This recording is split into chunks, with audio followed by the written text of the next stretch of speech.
கர்த்தருடைய பரிசுத்த நாமத்துக்கு மகிமை உண்டாவதாக. Glory be to the holy name of the Lord. உபாகமம் 32ஆம் அதிகாரம் 9, 10, 11, 12 வசனங்களை வாசிக்க கேட்கலாம். Deuteronomy chapter 32 verses 9, 10, 11 and 12. கர்த்தருடைய ஜனமே அவருடைய பங்கு, யாக்கோபு அவருடைய சுதந்திர வீதம். பாழான நிலத்திலும் ஊளையிடுதலுள்ள வெறுமையான அவாந்திர வெளியிலும் அவர் அவனை கண்டுபிடித்தார், அவனை நடத்தினார், அவனை உணர்த்தினார், அவனை தமது கண்மணியைப் போல காத்தருளினார். கழுகு தன் கூட்டை கலைத்து தன் குஞ்சுகளின் மேல் அசிவாடி தன் செட்டைகளை விரித்து அவைகளை எடுத்து அவைகளை தன் செட்டைகளின் மேல் சுமந்து கொண்டு போகிறது போல கர்த்தர் ஒருவரை அவனை வழி நடத்தினார், அந்நிய தேவன் அவரோடு இருந்ததில்லை. கர்த்தருடைய பரிசுத்த நாமத்துக்கு மகிமை உண்டாவதாக. Glory be to the holy name of the Lord. யாக்கோபை தேவன் நடத்தின விதத்தை நாம் இப்பொழுது சுருக்கமாக வாசிக்க கேட்டோம். We see here in short about the way the Lord led Jacob. கர்த்தருடைய ஜனம் அவருடைய பங்காக இருக்கிறது. The people of God are his inheritance. யாக்கோபு அவருடைய சுதந்திர வீதமாக காணப்படுகிறான். Jacob is the lot of his inheritance. அவனுடைய வாழ்வை குறித்து நாம் சிந்திக்கும் பொழுது When we consider his life, ஒரு வித்தியாசமான ஒரு வாழ்க்கை. it's a different life. அவனுடைய துவக்கம் ஒரு விதத்திலே காணப்பட்டது. His beginning was in an angle. அவனுடைய வளர்ப்பு ஒரு விதத்திலே காணப்பட்டது. His growth was in a different angle. திடீரென்று அவனுடைய வாழ்க்கையின் போக்கு மாறி போய்விட்டது. And suddenly his lifestyle changed. அது அவன் எதிர்பார்க்காத ஒரு சம்பவம். That is a situation which he did not expect. அது அவனுடைய வாழ்க்கையை திருப்பி விட்டு விட்டது. It changed his whole life. மறுபடி அவன் சரியான ஒரு நிலவரத்துக்கு வருவதற்கு எத்தனையோ வருடங்கள் பிடித்ததாக நாம் பார்க்கலாம். Again to come back to the same state, it took many years we see. கர்த்தருடைய பரிசுத்த நாமத்துக்கு மகிமை உண்டாவதாக. Glory be to the name of the Lord. ஒரு மனிதனை தேவன் நடத்துகிறார். Man is led by God. இந்த வருஷத்திலே கர்த்தர் உங்களில் எத்தனை பேரை நடத்தி இருக்கிறார்? This year how many of you did the Lord lead? தேவன் ஒரு மனிதனை நடத்துகிறவர். God is leading man. எந்த ஒரு மனிதனை தெரிந்து கொண்டாரோ அந்த மனிதனை கடைசி வரை அவர் நடத்த வல்லவராய் இருக்கிறார். Whichever man he has chosen, him he is leading till the very end. அங்கே நாம் பார்க்கும் பொழுது 32ஆம் அதிகாரம் 10ஆம் வசனத்திலும் அவர் அவனை நடத்தினார், 12ஆம் வசனத்திலும் கர்த்தர் ஒருவரே அவனை வழி நடத்தினார். We see in the verse 10 and 12 we see that he alone he led them about and he alone did lead them. அருமையானவர்களே, தேவன் நம்மை தெரிந்து கொண்டிருக்கிறார். Dear beloved, the Lord has chosen us. அவர் யாரை தெரிந்து கொண்டாரோ அவர்களை கடைசி வரை அவர் நடத்துகிற தேவனாக இருக்கிறார். Whomever he did choose, then will he lead till the last. இந்த வருஷத்தின் கடந்த நாட்களிலே ஆண்டவர் உங்களை நடத்தின விதத்தை எத்தனை பேர் கண்டீர்கள்? This year in all the days, how many of you believe that the Lord has led you in these days? ஆண்டவர்தான் என்னை நடத்தினார், வேறு வல்லமைகள் என்னை நடத்தவில்லை என்று சொல்லுகிறவர்கள் கரங்களை உயர்த்தி அல்லேலூயா சொல்லுங்கள். ஏனென்றால் அவர் யாரை அறிந்தாரோ அவர்களை முன் குறித்திருக்கிறார். Whomever the Lord did predestinate them, he did know. எவர்களை அவர் முன் குறித்தாரோ அவர்களை அவர் அழைத்தும் இருக்கிறார். Them he did predestinate, did he call. எவர்களை அழைத்தாரோ அவர்களை நீதிமான்களாக ஆக்கி இருக்கிறார். Them whom he has called, he has made them righteous. எவர்களை நீதிமான்களாக்கினாரோ அவர்களை மகிமைப்படுத்தியும் இருக்கிறார். Them whom he has made righteous, he has glorified. ஒரு மனிதனுடைய வாழ்க்கையிலே ஒரு துவக்கத்தை உண்டு பண்ணின தேவன் அவனுடைய விசுவாசத்தை அவர் முடிக்கக்கூடியவருமாக இருக்கிறார். The Lord who has begun in man's life, in them he is able to finish their faith also. இந்த உலகத்திலே நீ பிறந்த பொழுது ஒருவேளை இந்த ரட்சிப்பின் அனுபவம் இல்லாத ஒரு குடும்பத்திலே நீங்கள் பிறந்திருக்கலாம். Maybe you were born in a family wherein you were not saved. ஆனால் அந்த நேரத்திலும் கூட உன்னை கர்த்தர் பாதுகாத்தார். But even at that time the Lord preserved you. இந்த ரட்சிப்புக்கு வருகிறதுக்கு முன்பாக எத்தனையோ விதமான பாதைகளிலே நீங்கள் கொண்டு செல்லப்பட்டிருக்கலாம். Before you could come into the salvation, you would have been led through different அவைகளுக்கு paths. மத்தியிலும் கர்த்தர் உங்களை பாதுகாத்தார். Even in the midst of all those, the Lord preserved you. ஏன் நம்மை பாதுகாத்தார், ஏன் நம்மை தப்புவித்தார், ஏன் நம்மை ஒரு வல்லமை நடத்துகிறது என்பது அன்றைக்கு நமக்கு ஒரு புரியாத புதிராக இருந்தது. We did not know in those days why did the Lord lead us, why the Lord delivered us and why he has been preserving us. ஆனால் இன்றைக்கு தேவன் நம்மை ரட்சித்து நடத்துகிற விதங்களை பார்க்கும் பொழுது ஒரு பெரிய திட்டத்தோடு தான் கர்த்தர் அந்த சூழ்நிலைகளில் நம்மை நடத்தினார், பாதுகாத்தார். Today when we are saved and when he is leading us, we can find out as to why he has led us in those days. கர்த்தருடைய பரிசுத்த நாமத்துக்கு மகிமை உண்டாவதாக. Glory be to the holy name of the Lord. ஒரு மனிதனை குறித்து தேவனுக்கு ஒரு திட்டம் இருக்கிறது. There is a plan concerning every man. ஒவ்வொரு மனிதனை குறித்தும் அவருக்கு ஒரு திட்டம் இருக்கிறது. Concerning every man he has got a plan. அந்த திட்டத்துக்குள் கொண்டு வரப்பட்ட மனிதனை நிச்சயமாக அவர் கடைசி வரை நடத்துகிற தேவனாக இருக்கிறார். இருக்கிறார். He who has brought them into the plan, them will he lead till the very last. எந்த சூழ்நிலையிலும் அவர் அவனை விடுகிறதே இல்லை. In whatever situation, he will never leave him. அதை நம்முடைய தனிப்பட்ட வாழ்க்கையிலே நாம் உணர்ந்திருக்கிறோம். That we have experienced in our personal lives. அநேக நேரங்களில் நம்முடைய வழிகள் மாறி போனது. Many times our ways have changed. அநேக நேரங்களில் நம்முடைய எண்ணங்கள் மாறி போனது. Many times our thoughts have changed. அநேக நேரங்களிலே நாம் தேவ சித்தத்துக்கு மாறாக செயல்பட்டது நமக்கு தெரியும். Many times we know we have gone astray from doing the will of God. ஆனாலும் தேவன் நம்மை விடவில்லை. But the Lord did not leave us. ஏனென்றால் அவர் நம்மேல் கொண்டிருந்த நோக்கமானது அநாதி நோக்கமாக இருந்தது. Because the purpose concerning us was an eternal plan. ஏனென்றால் நாம் ஒரு காலத்திலே புழுதியிலே கிடந்த ஒரு நபர்கள். Because we were once found in the dust. இல்லாவிட்டால் குப்பையிலே கிடந்த ஒரு கூட்டம். We were found in ashes.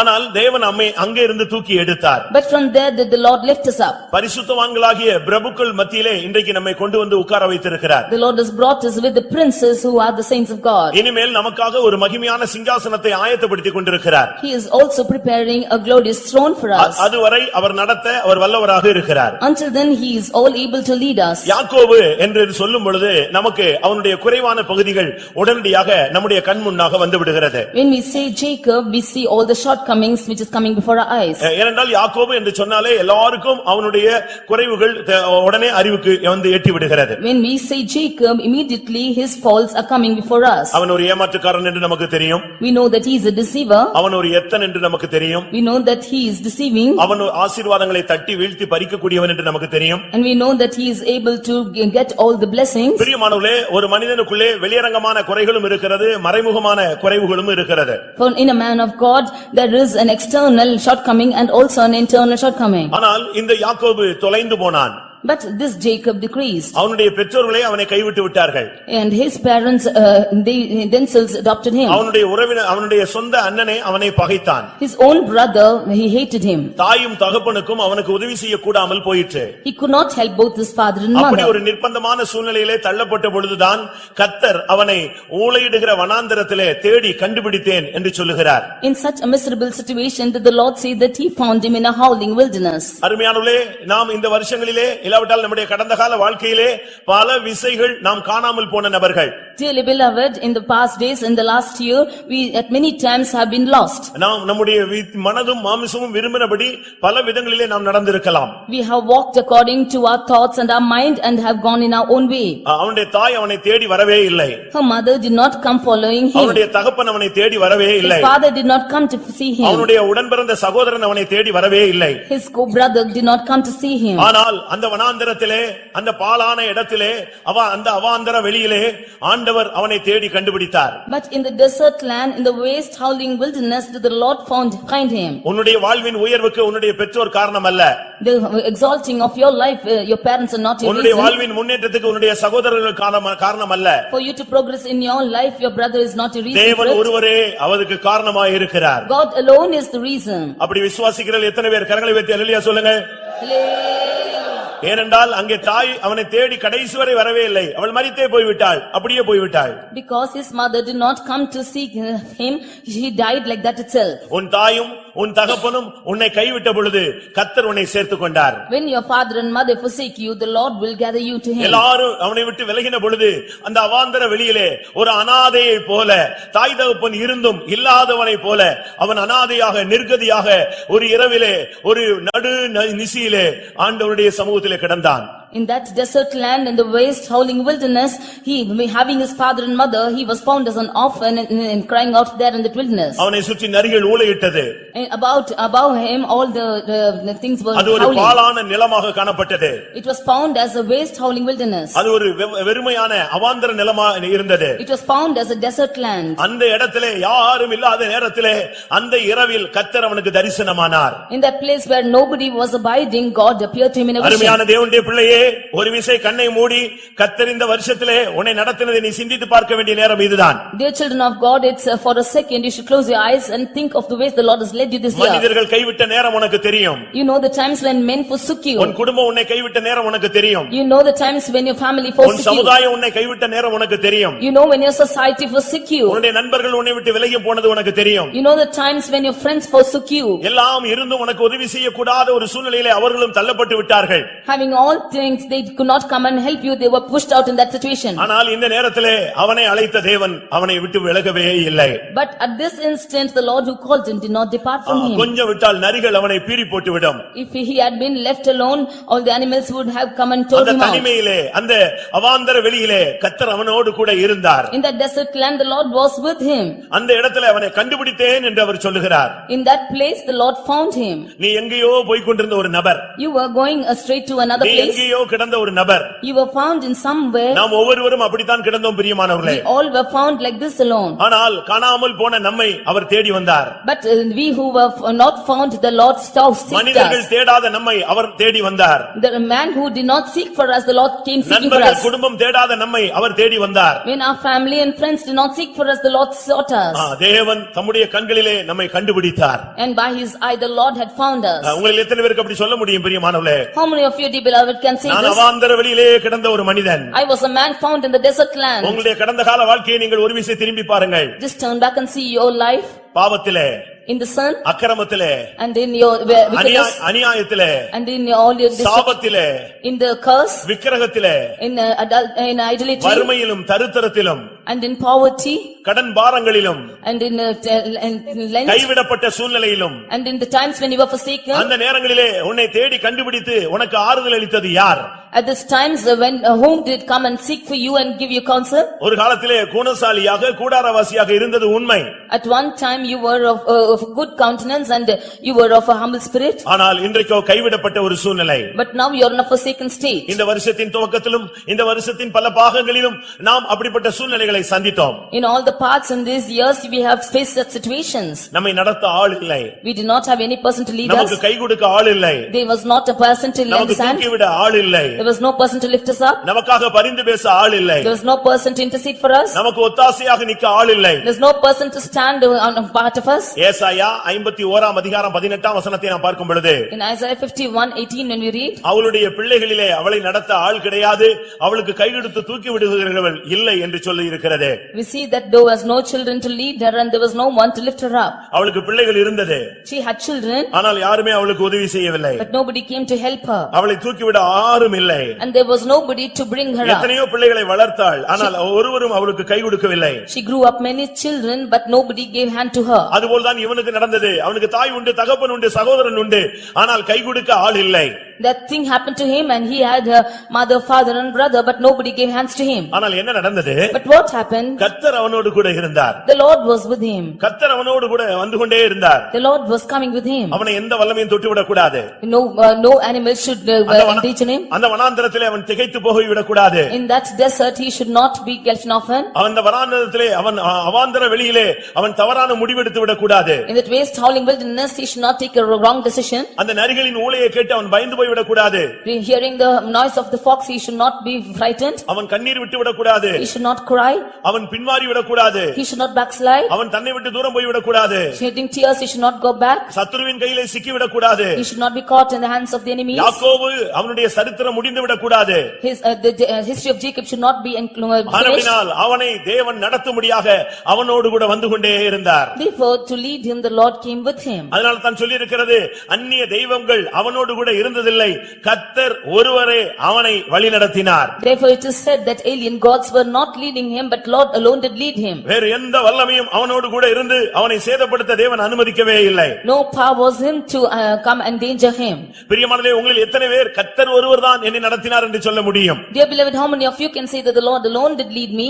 அவன் யாக்கோபு குறித்து ஆண்டவர் சொல்கிறார், கர்த்தர் ஒருவரே அவனை நடத்தினார். About Jacob the Lord says that the Lord alone did lead him. இந்த வருஷத்திலே கர்த்தர் உங்களை எந்த விதங்களிலே நடத்தினார்? This year how did the Lord lead you? கர்த்தர் நடத்தின பாதைகள் உங்களுக்கு எப்படி இருந்தது? How was the path that the Lord led you? எந்தெந்த சூழ்நிலைகளிலே உங்களை நடத்தினார்? In what situations did the Lord lead இவைகளை you? நீங்கள் வேத வசனத்தின் வெளிச்சத்திலே விளங்கும் பொழுது கர்த்தர் உன்னை நடத்தினார் என்பதற்கு நீ திடசாட்சியான ஒரு நபராக மாறிவிடுவாய். When we see this in the angle of the word of God, then we can see when you will be a right testimony.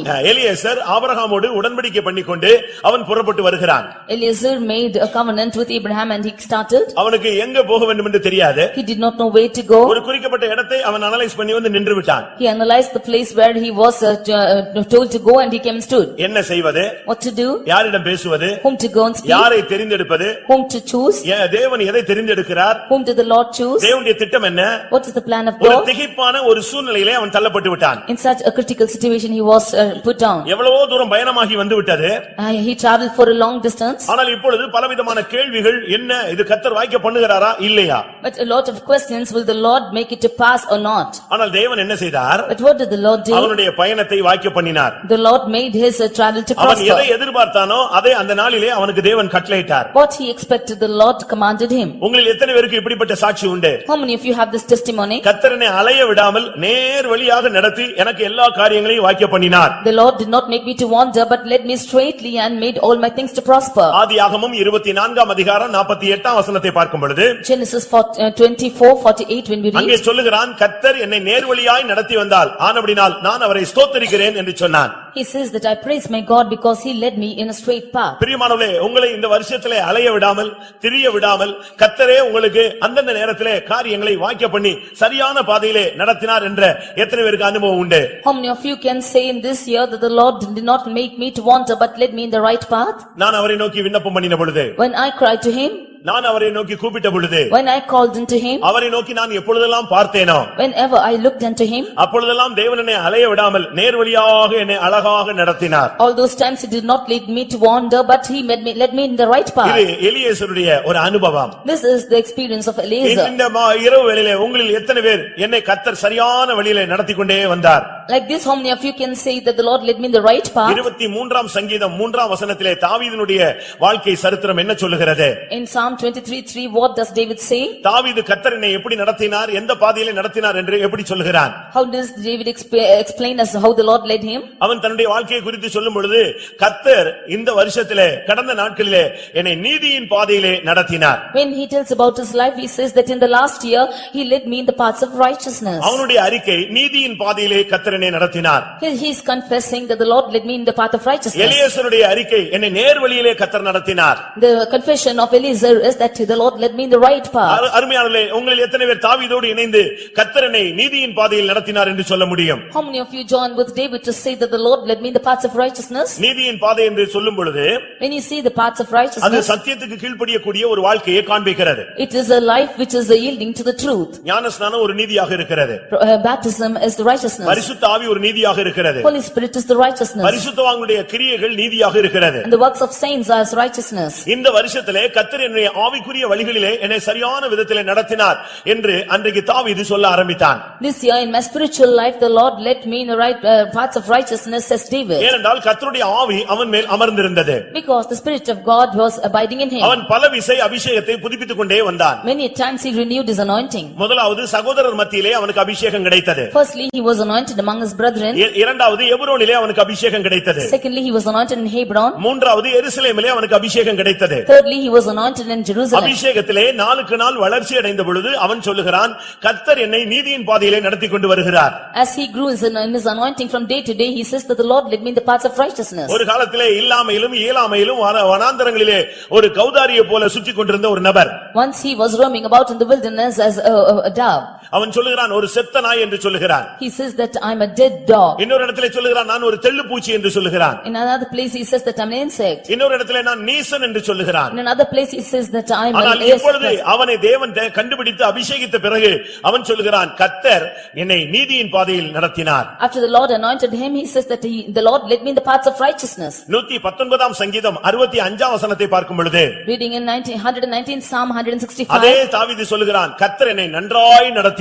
That same David says the Lord had led me in the right உனக்கு path. தீங்கு வராமல், சேதங்கள் வராமல், நஷ்டங்கள் வராமல், துக்கங்கள் வராமல் ஒரு மனுஷனை அவர் அழைத்தால் அவனை நன்றாய் நடத்துகிற தேவன். The Lord led me in a good path because when the Lord called me, he will not bring any loss. கர்த்தருடைய பரிசுத்த நாமத்துக்கு மகிமை உண்டாவதாக. Glory be to the name of the Lord. அருமையானவர்களே, உங்களில் எத்தனை பேரை கர்த்தர் நடத்தி கொண்டு வருகிற ஒரு வாழ்க்கை இந்த வருஷத்திலே நீங்கள் வாழ்ந்தீர்கள்? How many of you lived a life wherein the Lord has led you? நீங்கள் வாலிபர்களாக இருக்கலாம். You might be young people. நீங்கள் வயோதிபர்களாக இருக்கலாம். You might be old.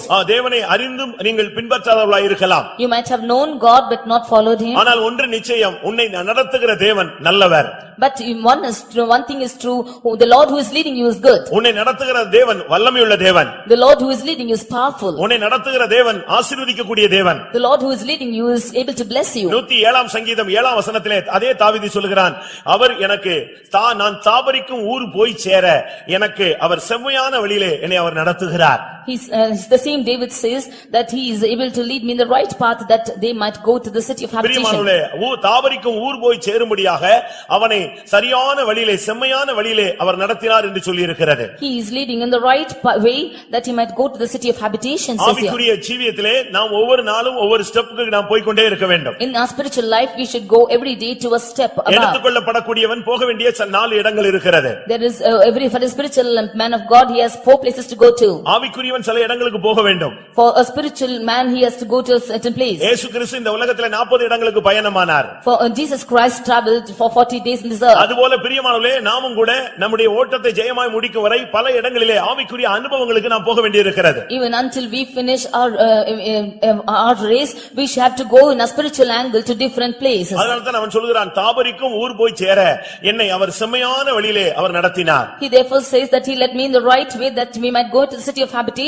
இஸ்ரவேலர்களை கர்த்தர் எப்படி நடத்தினார்? How did the Lord lead the children of Israel? யாத்திராகமம் 15ஆம் அதிகாரம் 13ஆம் வசனத்திலே பார்க்கும் பொழுது, In Exodus 15:13 when we read, அவர்களை பரிசுத்த ஸ்தலத்துக்கு நேராக நடத்தினார். he led them to his holy habitation. அடிமைத்தனத்திலிருந்து பாவத்திலிருந்து அவர்களை விடுவித்து அவர்களை பரிசுத்த ஸ்தலத்துக்கு நேராக நடத்துகிறார். He delivered them from sin and bondage and led them to the holy habitation. இந்த வருஷத்திலே எத்தனை பேர் பாவத்திலிருந்து பரிசுத்தத்தை நோக்கி தேவனால் நடத்தப்பட்டீர்கள்? How many of you have been delivered from sin and have led through the holiness in this year? உம்முடைய கிருபையினால் அவர்களை அழைத்து வந்தீர். By his grace I have called them. உம்முடைய பரிசுத்த வாசஸ்தலத்துக்கு நேராக அவர்களை நீ நடத்தினீர். And you have guided them to the holy habitation. பிரியமானவர்களே, உங்களில் எத்தனை பேர் ஆவிக்குரிய ஜீவியத்திலே ஒரு முன்னேற்றத்தை இந்த வருஷத்திலே தேவனுடைய நடத்துதல் மூலமாக நீங்கள் பெற்றிருக்கிறீர்கள்? Dearly beloved, how many of you have got the leading of the Lord and you have been led this year? அவனை தேவன் நடத்தினார். Him did the Lord lead. வேற வல்லமைகள் அவனை நடத்தவில்லை. No other strange paths led him. பிரியமான தேவனுடைய ஜனமே, கடந்த நாட்களிலே அந்நிய வல்லமை உன்னை நடத்தி இருந்தால் உன்னுடைய முடிவு என்ன ஆயிருக்கும்? Beloved people of God, if strange powers did lead us, what will be our end? அவன் எங்கே உன்னை நடத்தி இருப்பான்? Where will he lead you? அவன் உன்னை விழுகைக்கு நடத்தி இருப்பான். He will be leading you to fall. மரணத்துக்கு நடத்தி இருப்பான். He will be leading you to death. உன்னை அழிவுக்கு நடத்தி இருப்பான். He will lead you to destruction. உன்னை நிர்மூலமாக்கும் வழிக்கு நடத்தி இருப்பான். He will lead you to the place where you were left alone. ஆனால் அந்த அவாந்தர வழியிலே உன்னை கண்டுபிடித்த தேவன் உன்னை நன்றாய் நடத்தினார். But the Lord whom has chosen you led you in a good path. உனக்கு விரோதமாய் எத்தனையோ சத்துருக்கள், You have many enemies before you எத்தனையோ மனிதர்கள், and many people rose against you. ஆனால் எல்லாவற்றுக்கும் கர்த்தர் விலக்கி உன்னை ஆதரித்து நடத்தினார். But the Lord delivered you from all and he has led you in the right way. இரண்டாம் நாளாகமம் 32ஆம் அதிகாரத்திலே நான் பார்க்கும் பொழுது, In 2 Chronicles chapter 33, 32ஆம் அதிகாரத்தை பார்க்கும் பொழுது chapter 32, 22ஆம் வசனத்திலே அங்க என்ன சொல்லுகிறார்? verse 22 what we see? சனகரிப்பின் கைக்கு, அசிரியனுடைய ராஜாவாகிய சனபரின் கைக்கு கர்த்தர் என்னை தப்புவித்தார். The Lord has delivered me from the hand of Sennacherib the king of மற்ற Assyria. எல்லாருடைய கைகளுக்கும் நீங்களாக்கி என்னை ரட்சித்தார். He delivered me from all other hands and he saved me. சுற்றுப்புறத்தாருக்கு விலக்கி ஆதரித்து கர்த்தர் என்னை நடத்தினீர். From all the other people are on other side, the Lord delivered me. நீ விழுவாய் என்று சத்துரு எதிர்பார்த்தான். The enemy thought that you will fall. நீங்கள் பின்மாறுவீர்கள் என்று மனிதர்கள் எதிர்பார்த்தார்கள். The people thought that you will backslide. இப்படி பலவிதமான எதிர்பார்ப்புகளுக்கு மத்தியிலே பலருடைய கைகளுக்கு கர்த்தர் உன்னை தப்புவித்து உன்னை ஆதரித்து அவைகளுக்கு விலக்கி உன்னை நடத்தினார். In the midst of such expectations, the Lord had led you and he has fed you and he has been preserving you and leading you. பிரியமானவர்களே, நாமெல்லாம் நன்றி செலுத்த ரொம்ப கடமைப்பட்டிருக்கிறோம். Dear beloved, we ought to give thanks to him. இந்த நன்றி, இந்த ஸ்தோத்திரம், இந்த முழங்கால் எல்லாம் போதாது. This thanksgiving, this praising, this kneeling down is all not sufficient. நாமெல்லாம் அப்படி செய்தால் நாம் நன்றி இல்லாதவர்களாய் காணப்படுவோம். If we do so, we will be people who are not thankful. நாம் ஜீவனுள்ள நாளெல்லாம் நாம் தேவனை துதித்துக் கொண்டிருக்க வேண்டும். All the days of our life we should praise God. இதெல்லாம் ஒரு அருமையான சந்தர்ப்பங்கள். These are good situations. இந்த வருஷத்துல நீங்க எவ்வளவு நன்மையை பெற்றிருப்பீர்கள். You have received so many goodness this year. ஒரு மனிதன் பரலோகத்துக்கு போனானாம். One man went to heaven. அங்கே பரலோகத்துக்கு போனால் முதல் செக்ஷன்ல எல்லாரும் அப்ளிகேஷன் விழுந்துகிட்டு இருக்கு. அது ரொம்ப தீவிரமான வேகமான ஒரு படு பிஸியான ஒரு இடமாக காணப்பட்டது. In the first section in heaven, that place was found with full of applications. It was full of busy. இப்படி பல இடங்களுக்கு போன பின்பு கடைசியாக ஒரு செக்ஷனுக்கு போனான். After going from different places, he go to another section. அங்க என்ன நடந்தது? What happened there? ஒரே ஒரு தூதன் உட்கார்ந்திருந்தான். Only one angel was sitting there. இவன் கேட்டான், இந்த தூதன் அமைதியாக இருக்கிறானே, இங்க இது என்ன செக்ஷன் என்று கேட்டான். All are very calm. What section is this here? asked. அப்பொழுது அவர்கள் சொன்னார்கள், முதல் ஒரு செக்ஷனை பார்த்தாய், அங்கே ஜெபங்கள் வந்து விழுந்தது, பதில் போய்க்கொண்டே இருந்தது. ஆனா எல்லா பதிலையும் வாங்கிக்கிட்டு இந்த ஜனங்க நன்றியே செலுத்துறது இல்ல, ஏதோ ஒன்னு ரெண்டு பேர் தான் நன்றியை செலுத்துறாங்க. அதான் இந்த செக்ஷன் அமைதியாக இருக்குன்னு சொன்னாங்க. They said that the first section that you saw, the people are offering up prayers and their requests are granted to them, but they receive the goodness of the Lord and have not given praises to him.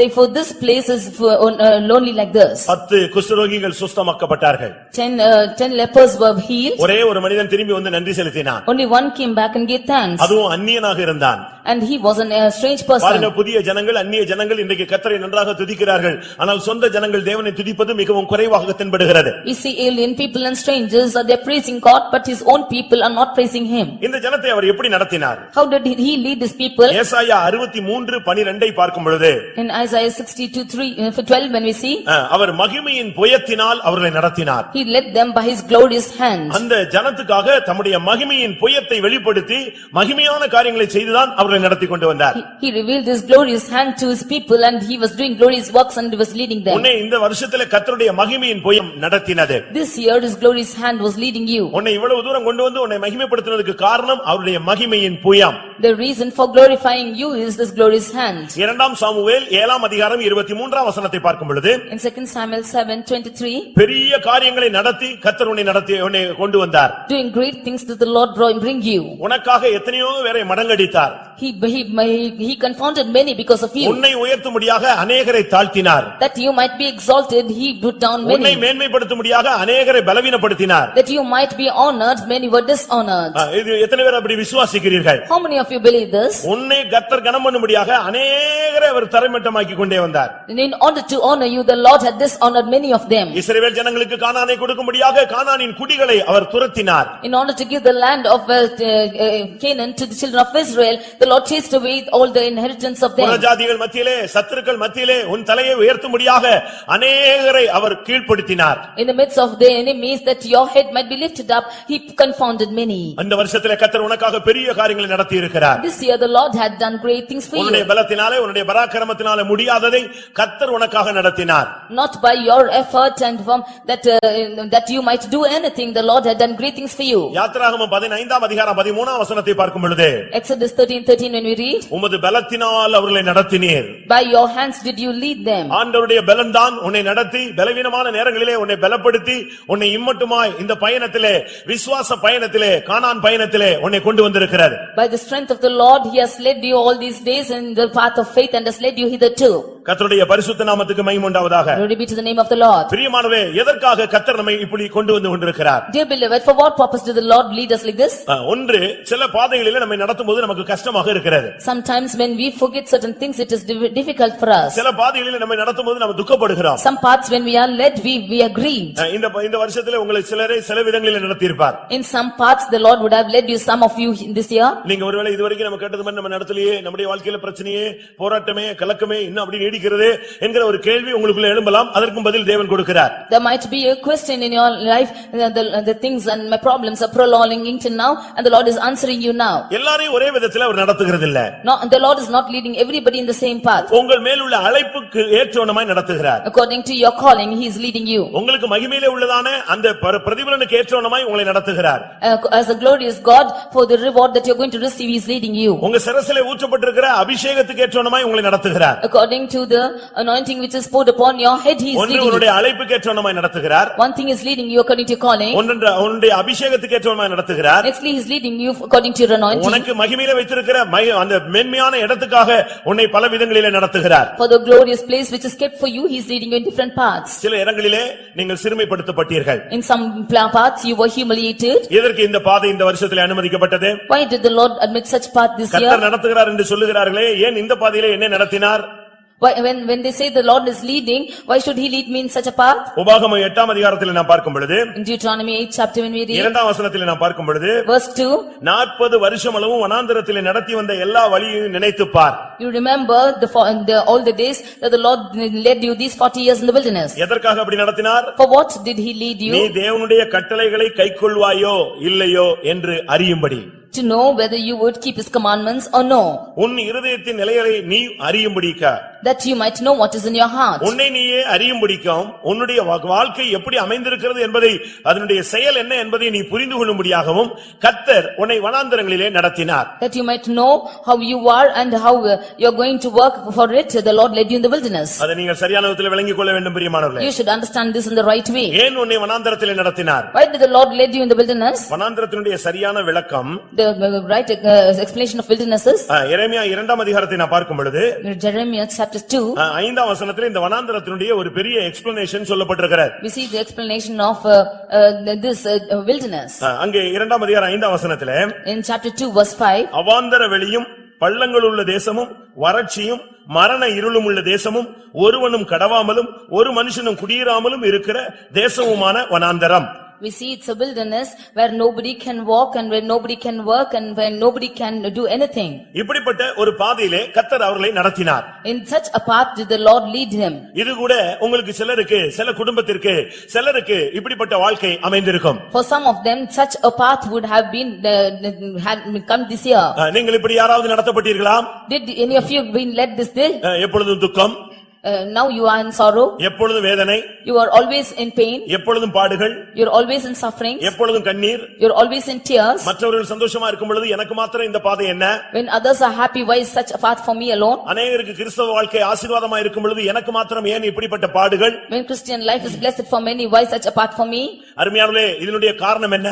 What is the reason for this, beloved? நீ உன்னை அறியும்படியாக, That you might know yourself, உன் இருதயத்தை கர்த்தர் சோதித்து அறியும்படியாக, that the Lord might test you and know you. தேவனுடைய வார்த்தைக்கு நீ கீழ்ப்படிகிறாயோ, That if you are obeying his voice, உன்னுடைய பிரதிஷ்டையில் நீ உண்மையா இருக்கிறாயோ, if you are true in your consecration, உன்னுடைய தீர்மானத்திலே நீ உறுதியா இருக்கிறாயோ, if you are firm in your determinations, கிறிஸ்துவின் அன்பிலே கடைசி வரை நிற்கிறாயோ, if you are standing firm in the love of கிறிஸ்துவின் அன்பை God, விட்டு வேறு என்றும் என்னை பிரிக்க மாட்டாது என்கிறதிலே நீ நிச்சயித்திருக்கிறாயோ என்பதை அறியும்படியாக கர்த்தர் உன்னை சில வனாந்தர பாதைகளிலே நடத்தினார்.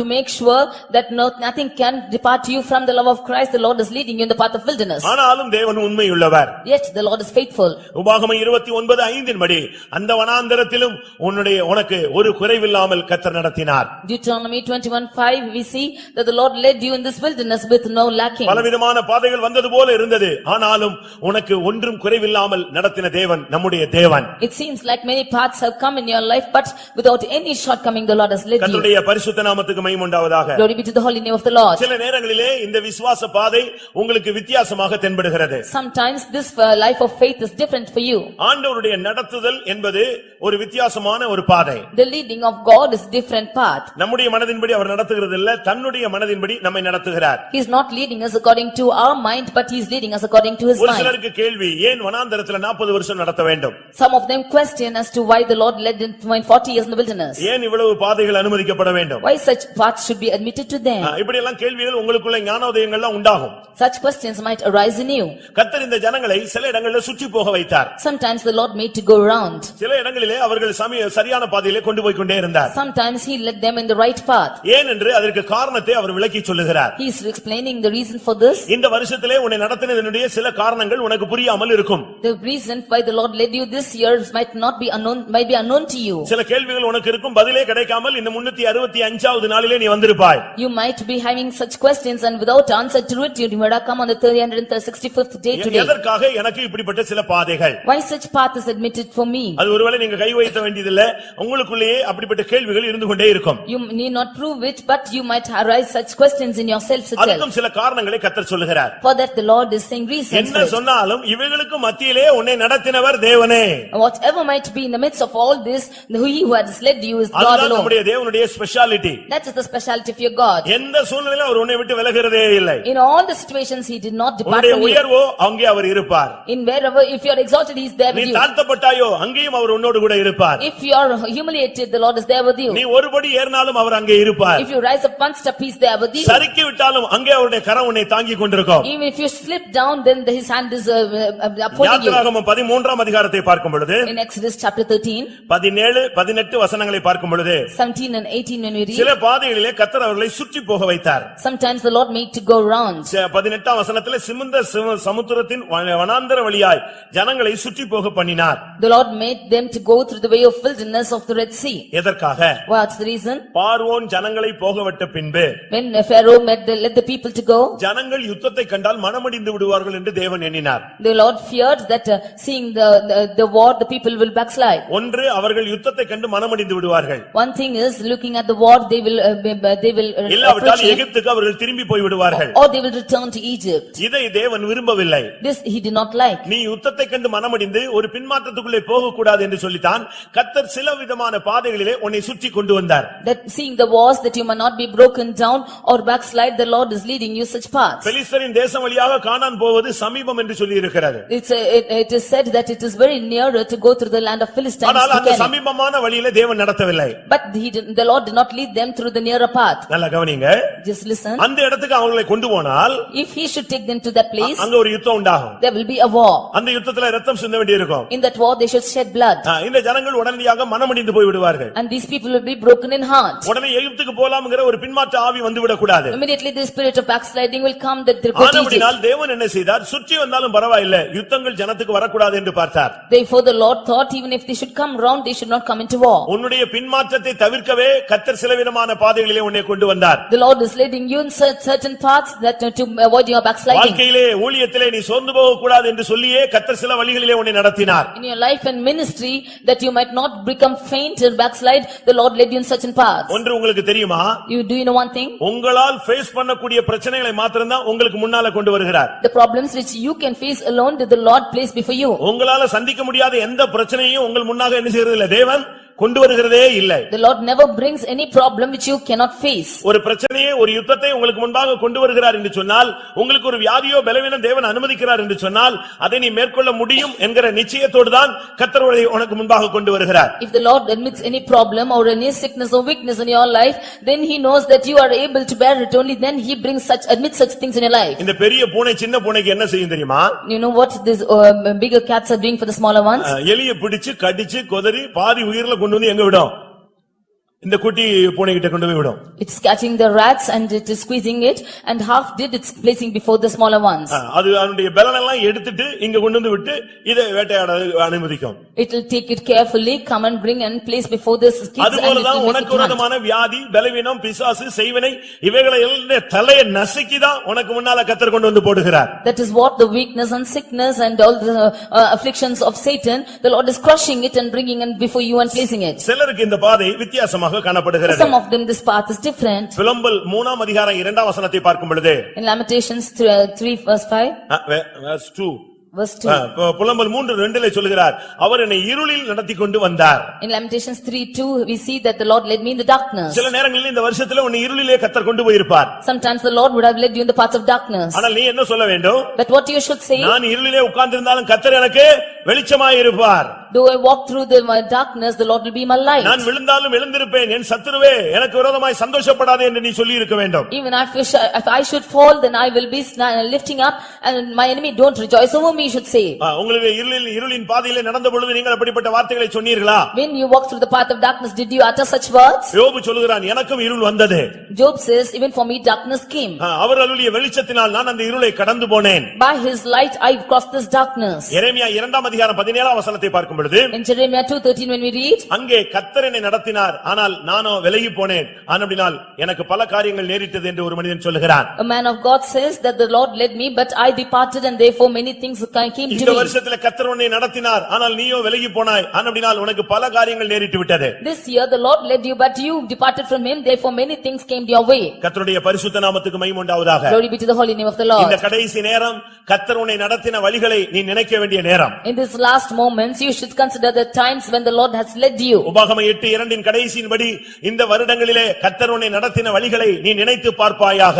In Deuteronomy 22 last verse we see, உபாகமம் 8ஆம் அதிகாரம் 2ஆம் வசனம். 8:8 you should consider the ways that the Lord has led you. உபாகமம் 8:2 பார்க்கும் பொழுது, In 8:2 when we see, அங்க என்ன சொல்லப்பட்டிருக்கிறது? what is told here, கர்த்தர் உன்னை கடந்த வருடங்களில் நடத்தின வழியை நீ நினைத்து பார்ப்பாயாக. thou shalt remember all the way that the Lord has led you in the last year. நினைத்து பார்த்தால் உன்னால் அழாமல் இருக்க முடியாது. You cannot be without crying if you think and see. நினைத்து பார்த்தால் கண்ணீர் விடாமல் இருக்க முடியாது. If you should consider, you cannot be without shedding நினைத்து tears. பார்த்தால் முழங்கால் போடாமல் இருக்க முடியாது. If you should think and see, you cannot be without நினைத்து kneeling down. பார்த்தால் வாழ்க்கையை சரண்டர் பண்ணாமல் இருக்க முடியாது. If you think and see, you cannot be without surrendering your life. அருமையான தேவன் உன்னை நடத்தினார். Dear Lord, the good Lord had led you. ஆனபடியால் கொஞ்ச நேரம் கழித்து நாம் நேரம் கொடுக்கும் பொழுது அதிசயமாய் நடத்தின தேவனை நாம் துதிக்க வேண்டும். Therefore, when the time is given to you, the Lord who has led you in a different path, you should praise Him. வனாந்தரத்திலே நம்மை நடத்தினவரை துதியுங்கள். You praise God who led you in the path of wilderness. அதிசயமாய் நடத்தி வந்த தேவனை துதியுங்கள். The Lord who led you in the path of His இந்த தேவன் மரண பரியந்தம் நம்மை நடத்துவார். This Lord will lead us till the end. ஆனபடியால் நீங்கள் உங்களுக்கு நேரம் கொடுக்கும் பொழுது நன்றாக தேவனை துதித்து இந்த வருஷத்துல நீ எவ்வளவு துதிய செலுத்தலையோ அந்த கடனை நீ துதித்து தீர்த்துக் கொள்ள வேண்டும். The time when it is given to you, you should praise God and you should fulfill the praises which you did not offer this year. அங்கே வேதம் என்ன சொல்லுகிறது? What does the word of God say? அவாந்தர வெளியிலே நான் அவனை கண்டுபிடித்தேன். In the waste howling wilderness I found him. கர்த்தர் அவனை நடத்தினார். The Lord led him. நடத்தினது மாத்திரமல்ல, Not only He led him, அவனை எல்லாம் கவனிங்க, அவனை அவர் உணர்த்தினார். He instructed him. கர்த்தருடைய பரிசுத்த நாமத்துக்கு மகிமை உண்டாவதாக. Glory be to the holy name of the Lord. நம்முடைய தேவன் நம்மை நடத்துகிறது மாத்திரமல்ல, நம்மை உணர்த்துகிற தேவனாக இருக்கிறார். The Lord not only leads us, He is also instructing us. ஒரு குழந்தையை நடத்தலாம், ஒரு பெரியவனை அவனை உணர்த்த வேண்டியது அவசியமாக இருக்கிறது. For a child he can be instructed, even for an adult he should be instructed. இந்த வருஷத்திலே கர்த்தர் என்னை நடத்தினார், என்னை உணர்த்தினார் என்று எத்தனை பேருக்கு சொல்ல முடியும்? How many of you can say that the Lord led me and instructed me this year? யாத்திராகமம் 4ஆம் அதிகாரம் 15ஆம் வசனத்திலே நீ செய்ய வேண்டியதை நான் உனக்கு உணர்த்துவேன். Exodus 4:15 he says that I will instruct you what you should do. இந்த வருஷத்துல நீ என்ன செய்யணுமோ அதை செய்ய வேண்டியதை கர்த்தர் உனக்கு சரியான விதத்தில் விளக்கி சொல்லிக் கொடுத்தார். The Lord had explained to you and instructed you as to what you should do this year. ஒரு டீச்சர் தன்னுடைய பிள்ளைகளுக்கு சொல்லிக் கொடுக்கிறது போல, As a teacher would instruct her ஒரு children, தகப்பன் தன் பிள்ளைக்கு ஆலோசனை சொல்லிக் கொடுப்பது போல, as a father is instructing his நீ செய்ய children, வேண்டியதை கர்த்தர் உனக்கு உணர்த்தினார். what you should do the Lord has instructed you. உபாகமம் 8ஆம் அதிகாரம் 3ஆம் வசனத்தின்படி, In Deuteronomy 8:3, மனுஷன் அப்பத்தினால் மாத்திரமல்ல தேவனுடைய வார்த்தையினாலும் பிழைப்பான் என்பதை கர்த்தர் உனக்கு இந்த வருஷத்திலே வசனங்கள் ஊழியங்கள் மூலமாய் உபதேசங்கள் மூலமாய் உனக்கு உணர்த்தினார். the Lord by His truth and by His ministries He has taught you that man shall not live by bread only but by every word that proceedeth from Him. ஒரு மனுஷன் அப்பத்தினால் மாத்திரமல்ல தேவனுடைய வார்த்தையினாலும் பிழைப்பான். For man shall not live by bread only but by every word that proceedeth from his mouth. அதையும் கர்த்தர் அவனுக்கு உணர்த்தி காண்பித்தார். Even that the Lord has instructed you. நெகேமியா 9ஆம் அதிகாரம் 20ஆம் வசனத்தை பார்க்கும் பொழுது, In Nehemiah 9:20, அங்கே அவர் அவனுக்கு அறிவை உணர்த்தினார். we see that He taught him wisdom. அருமையானவர்களே, உங்களுக்கு தேவன் உணர்த்தி உங்களை நடத்தி கொண்டு வருகிறாரா? It is the Lord instructing you and leading you. அவர் ஒரு அருமையான தாய், And that she was a good mother. அவர் ஒரு அருமையான தகப்பன், Is a good father. அவர் ஒரு அருமையான ஒரு நண்பன், He is a good friend. அவர் உன்னை தூக்கி சுமக்கக்கூடிய தெய்வம். He is able to carry you. உன்னுடைய காரியங்களுக்கு உன்னுடைய மனதிலே சில காரியங்களை அவர் உணர்த்தி கொண்டே வருகிறார். He is instructing certain things in your mind. யோபு 13ஆம் அதிகாரத்தை பார்க்கும் பொழுது, Job 13th chapter when we read, 23ஆம் வசனத்திலே அவனுடைய பாவத்தை குறைகளை கூட அவர் உணர்த்தி அவனை சரிப்படுத்த விரும்பினார். in the 23rd verse, he is instructing him of his sins and he is wanting to rectify him. இந்த வருஷத்திலே எத்தனை பேர் சுத்திகரித்தீர்கள்? In this year, how many of you sanctified yourself? ஜனங்களுக்குள்ளே சுத்திகரிப்பு என்று சொன்னால் ஒரு வித்தியாசமான ஒரு மந்தமான அனுபவம் நீடிக்கிறது. When if you do not sanctify yourself, then a situation which is prolonging in your life is existing. ஒன்று சொல்லுகிறேன், புதிய வருஷத்திலே ஞானஸ்நானம் எடுத்த எல்லாரும் கர்த்தருடைய பந்தியில பங்கெடுக்கணும். In the new year, I want to say that all of you who have been baptized should partake in the Lord's table. ஞானஸ்நானம் எடுக்கும்போதே நீ ஒரு தீர்மானம் எடுக்கணும், சாகர வரைக்கும் நான் சர்வீஸ்க்கு வருவேன், சாகர வரைக்கும் நான் கர்த்தருடைய பந்தியில பங்கெடுப்பேன்னு சொல்லணும். When you take baptism itself, you should say, you should make a determination in your mind that you will come to the church as long as you live and should take part in the table. ஞானஸ்நானம் எடுத்துட்டு யாரும் புது வருஷத்திலே நீங்கள் கர்த்தருடைய பந்தியில பங்கெடுக்காம திரும்பி போகவே கூடாது. Those who are baptized should not be without partaking in the Lord's table and go in the new year. கர்த்தருடைய ஆவி உன்னை உணர்த்தவில்லையா? Did not the Spirit of God tell you? கர்த்தருடைய பந்தினா நீங்க என்ன நினைக்கிறீங்க? What do you think that the table of the Lord is? நான் ஒரே ஒரு இன்சிடென்ட் உங்களுக்கு சொல்றேன், உங்களுக்கு தெரிஞ்சிருக்கலாம். I would tell of an incident which you would have already known. Indonesia தீவில ஒரு சகோதரி புருஷனுக்கு தெரியாம கோயிலுக்கு போயிட்டே இருந்தாள். In the island of Indonesia, a sister was going to church without knowing her husband. புருஷனுக்கு தெரியாம போய் அவ ஞானஸ்நானம் எடுத்து விட்டாள். She went and got baptized without her husband's knowledge. ஒரு நாள் அவனுடைய புருஷன் இனிமேல் நீ கோயிலுக்கு ஆராதனைக்கு போக கூடாது என்று சொல்லிவிட்டான். One day husband told that you should not go to this church anymore. அவள் சொன்னால் நான் அடுத்த வாரம் ஒரு வாரம் மட்டும் போயிட்டு வந்துறேன்னு சொன்னார். She said one week, next week alone I will go and come, she said. அவன் சொன்னா அடுத்த வாரத்துல அப்படி என்ன விசேஷம் இருக்குன்னு கேட்டான். What speciality on that day, he asked. அடுத்த வாரத்துல கர்த்தருடைய பந்தி சபையில் இருக்குன்னு சொல்லிருக்காங்க. she said that there is the Lord's table next week in the church. அப்படின்னா என்னன்னு கேட்டான். He asked what is it? இயேசு கிறிஸ்துவினுடைய சரீரத்தை பிச்சு கொடுக்கறாங்களாம். They are giving the Lord's body in the church. இயேசுவினுடைய இரத்தத்தை குடிக்க கொடுக்கறாங்களாம். They are giving the blood of Jesus to drink. அது மட்டும் நான் போய் ஷேர் பண்ணிட்டு வந்துறேன்னு சொன்னா. Only that I will partake and come, she said. உடனே அவன் சொன்னா அது எப்படி நடக்கும்னு கேட்டான். How does this happen, he asked. எனக்கு தெரியல சொல்லி இருக்காங்க நான் ஒரு வாரம் மட்டும் போயிட்டு வரேன்னு சொன்னா.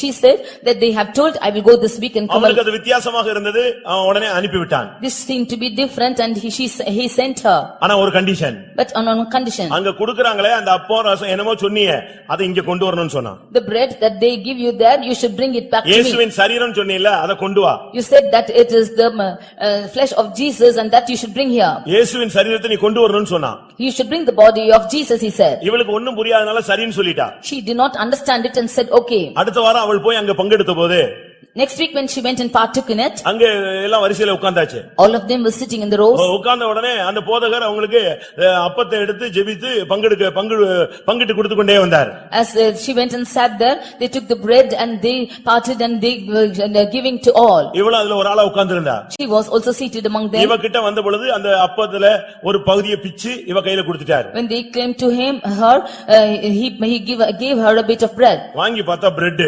When she got this, it was bread. இத கொண்டு வர சொல்லி புருஷன் சொல்லி இருக்கான். And the husband commanded her to bring it. அதனால அவள் அத புசிக்கல. Therefore she did not eat. ஆனா அதே நேரத்துல பயம் அவளை ஆட்கொள்ள ஆரம்பித்தது. At the same time fear came to rule over her. இது என்னடா இது இயேசுவின் சரீரம் சொன்னாங்க. இங்க இப்ப கொடுத்திருக்கிறது என்னது? ஒரு பிரெட் துண்ட கையில கொடுத்துட்டு ஏமாத்திட்டாங்களே இவளு பயந்து போயிட்டா. They said it's the body of Jesus and but now they have given only a bread and she took and went. நிச்சயமா கொண்டு போனா அடி விழும். If she did not take it, she will be beaten. ஆனாலும் அவள் அதை புசிக்கல பேசாம கையில பொத்தி வச்சு உட்கார்ந்து கொண்டாள். Therefore she did not eat but she folded her hands like அடுத்த this. சில நிமிடங்கள்ல திராட்சரசத்தை வாயில ஊத்திட்டு போயிட்டாங்க. Nextly they poured in the wine and went. இது உள்ள போயிடுச்சு. And this went in. அவளுக்கு என்ன பண்ணனே தெரியல. She did not know what to do. அங்க மூணுதான் அந்த கையை திறக்கவே இல்ல. ஏன்னா அவளுக்கு ரொம்ப பயம் பிடிச்சிருச்சு. She closed her fist and she did not open her hands and she was filled with fear. ஆராதனை முடிந்து வீட்டுக்கு போனாள். She after the meeting went to home. அவளுடைய புருஷன் அன்னைக்கு வெயிட் பண்ணிட்டே இருந்தான். The husband was waiting for her. என்ன இயேசுவின் சரீரத்தை கொடுத்தாங்களா இங்க வான்னு சொன்னான். What did you get the body of Jesus? Come and see. இவ பயந்து நடுங்கி அவங்கிட்ட போனா. With great fear she went with him to him. அவன் இவ கையில இருக்கிறது ஏதோ கையில வச்சிருக்காங்கறத அவன் புரிந்து கொண்டான். He understood that she's got something in her hand. இவன் அவ கையை பிடிச்சு இழுத்து அந்த கையை திறந்து பார்த்தான். He opened her hands and he saw her. இவளுக்கு பயம். She was filled with fear. ஐயோ இப்ப அந்த பிரெட் மாட்ட போது நமக்கு ஏதாவது பாதிப்பு உண்டாகும். Now after he sees the bread something is going to happen. கையை பிடித்து திறந்த பொழுது After he opened her hands, இந்த கையெல்லாம் பிசுன்னு இரத்தமா இருந்தது. her hands were full of blood. இவளுக்கே பயந்து நடுங்கி விட்டாள். She herself was terrified. கை ஃபுல்லா இரத்தம். Her hands is full of blood. என்ன பண்ணனும் இவளுக்கே தெரியல. Now she did not know what to do. கையில நடுவுல பார்த்தா ஒரு கரி துண்டு இருக்கு.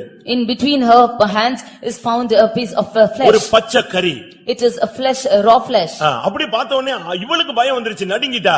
அவன் இத பார்த்துட்டு இது எப்படி ஒரு கரி துண்ட பச்சை கரியை கொடுப்பான் அப்படின்னு சொல்லி அவனுக்கு சந்தேகம் வந்துருச்சு.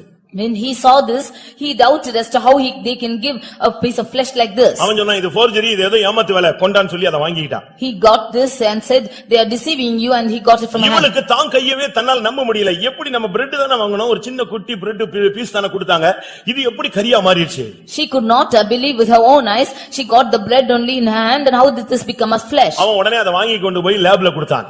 He took it and went for testing it. அங்கேயே உட்கார்ந்திருந்தான். He sat there. எனக்கு ரிசல்ட் உடனே வேணும், இது என்னன்னு சொல்லுங்க. I want the results now itself. இது என்ன கரின்னு சொல்லுன்னு சொன்னான். You say what meat is this? குறிக்கப்பட்ட நேரத்துக்கு பின்பு லேப்ல ரிப்போர்ட் கொடுத்தாங்க. In a few hours they from the lab they gave the report. அத வாங்கி பார்த்தான். And he saw it. அதுல ரிப்போர்ட் கொடுத்திருந்தது. The report was 30 வயதிலிருந்து 35 வயதுக்குள்ள இருக்கிற ஒரு ஆணுடைய சரீரத்திலிருந்து சில மணி நேரத்துக்கு முன்பாக பிச்சி எடுத்த ஒரு கரி துண்டுன்னு ரிப்போர்ட் கொடுத்தான். This is the flesh which is taken out from a lad which is of age 30 to 35. Before few minutes this has been taken and given to 30 வயதிலிருந்து 35 வயதுக்குள்ள இருக்கிற ஒரு வாலிபன் ஒரு ஆணுடைய சரீரத்திலிருந்து சில மணி நேரத்துக்கு முன்னாக பிச்சு எடுத்திருக்காங்க இந்த சரீரத்தை சொன்னா. He is a male from 30 to 35 years. From him his flesh is plucked out and it is given now.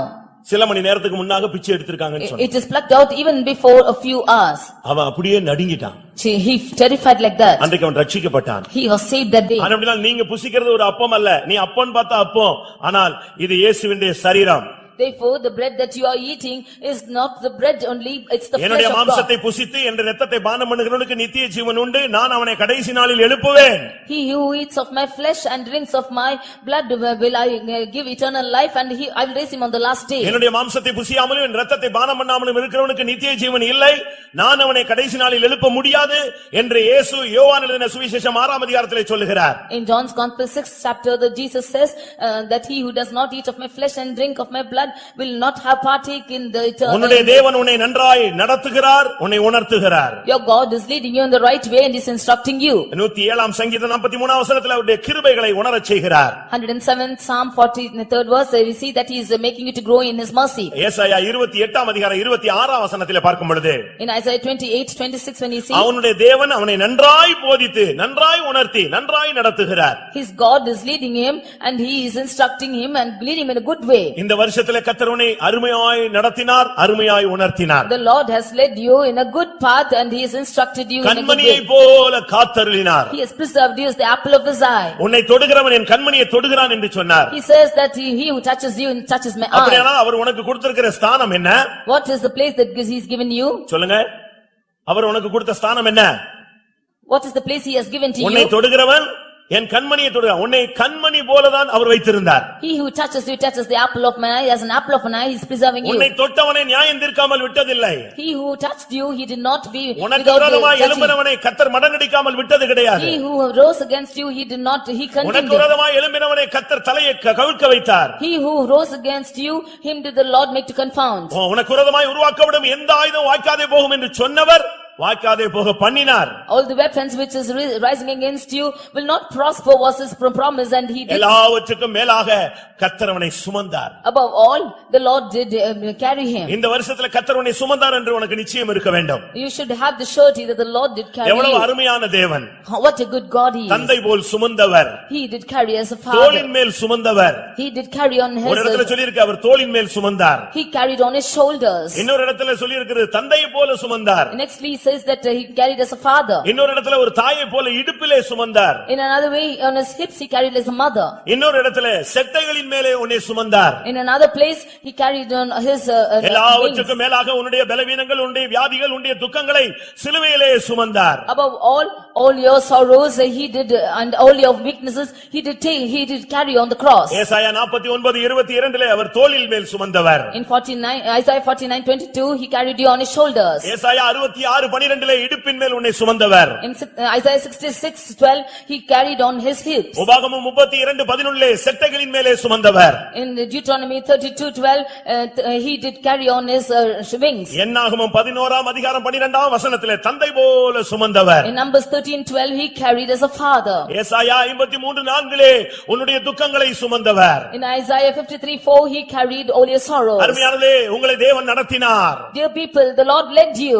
நம்மை நடத்தினார். He led us. நம்மை உணர்த்தினார். He instructed கண்மணியை us. போல காத்தார். He preserved us as the apple of his ஒரு eye. தாயை போல தந்தையை போல நம்மை சுமந்தார். As a mother, as a father, he did carry us. இல்லாவிட்டால் சத்துரு உன்னை எங்கேயோ தூக்கி போட்டிருப்பான். Or the enemy would have thrown you somewhere else. நீ அடக்கம் பண்ணப்பட்டு எத்தனையோ நாட்களாய் இருக்கும். It would have been days together that you have been நீ buried. இல்லாமலே போயிருப்பாய். You would have been nothing. உன் பேர் நினைக்கப்படாமல் Your போயிருக்கும். name will not be counted. உங்களில் எத்தனை பேருக்கு கர்த்தர் என்னை சுமந்தாருங்கிற நிச்சயம் இருக்கிறது? How many of you had a surety the Lord did bear me? ஹல்லேலூயா.